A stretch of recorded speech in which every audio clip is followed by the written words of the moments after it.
Hello students, ये आपका part third video इस चैप्टर का। पार्ट थर्ड वीडियो में आज का हमारा टॉपिक है किसी कथन का निषेधन, यानी कि नेगेशन ऑफ अ स्टेटमेंट। चलिए बात करते हैं निषेधन होता क्या है। तो हम कह सकते हैं कि किसी कथन का नकारना उस कथन का निषेधन कहलाता है। निषेधन कहलाता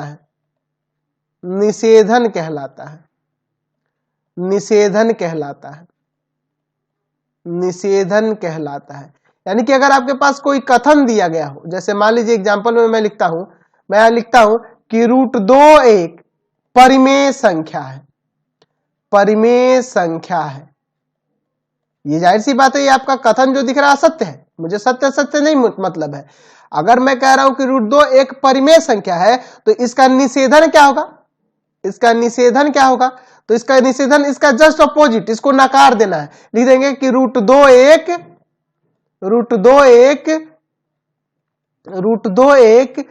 परिमेय संख्या नहीं है। हम लोग क्या करेंगे, सीधे जो कथन दिया होगा उसको नकार देंगे, यानी कि उसके अपोजिट जो लिख देंगे वही आपका निषेधन कहलाता है। जैसे अगर मैं लिखता कि 1/2 एक परिमेय संख्या है,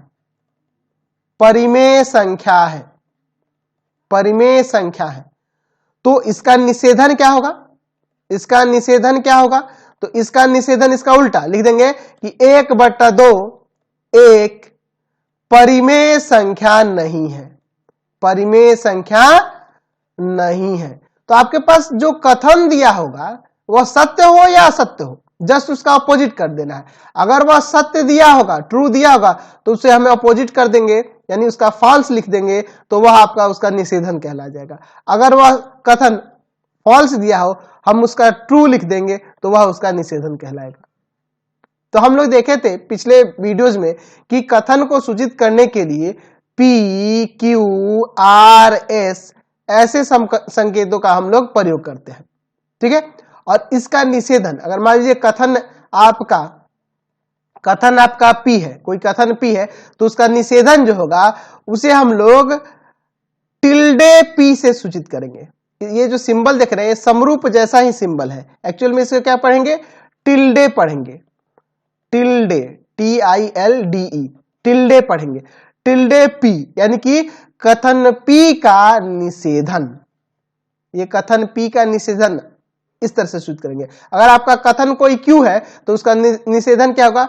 टिल्डे Q।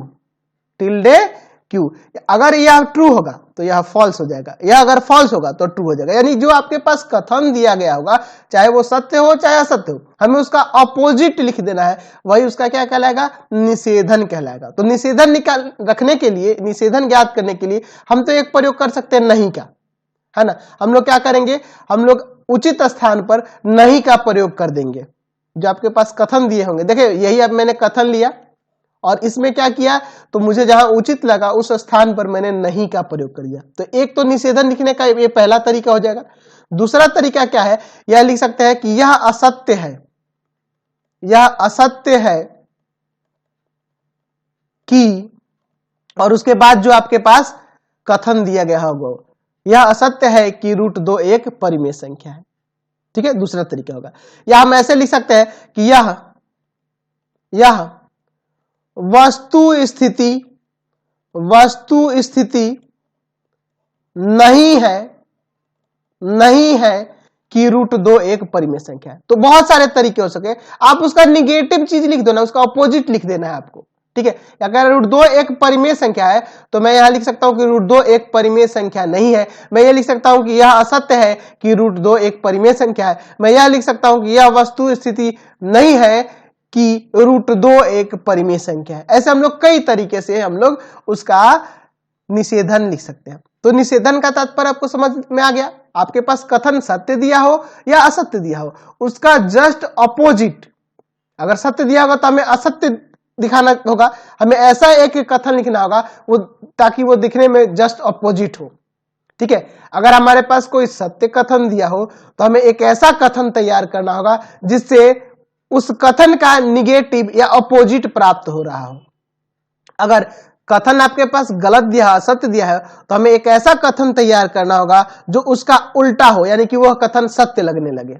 समझ गए ना? तो हमें अपोजिट जो लिखना होगा ना उस कथन के, वही आपका निषेधन कहलाएगा। समझे? चलिए तो हम लोग एक दो एग्जाम्पल द्वारा इस निषेधन को समझते हैं।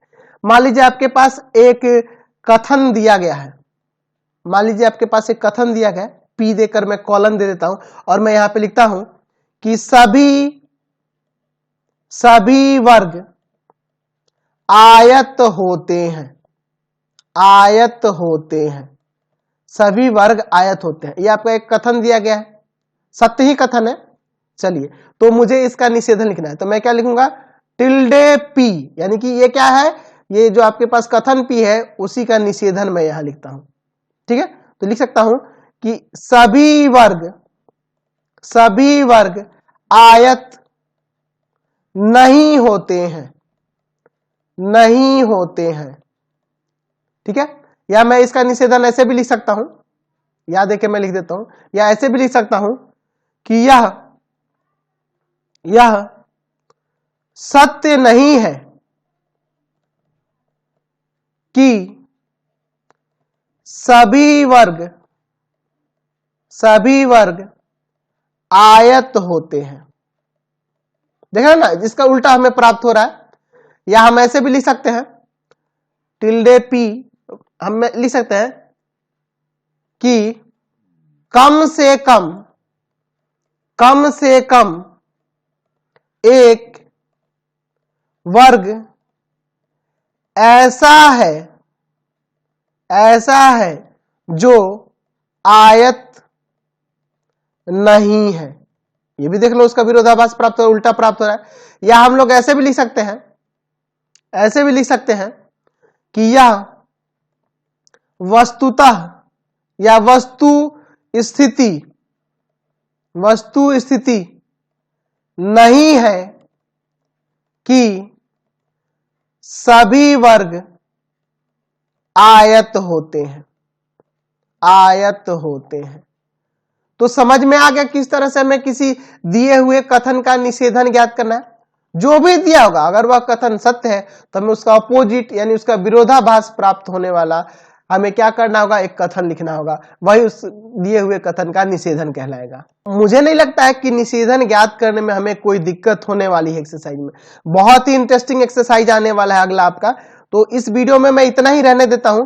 नेक्स्ट वीडियो में हम लोग एक्सरसाइज के क्वेश्चंस को बनाएंगे।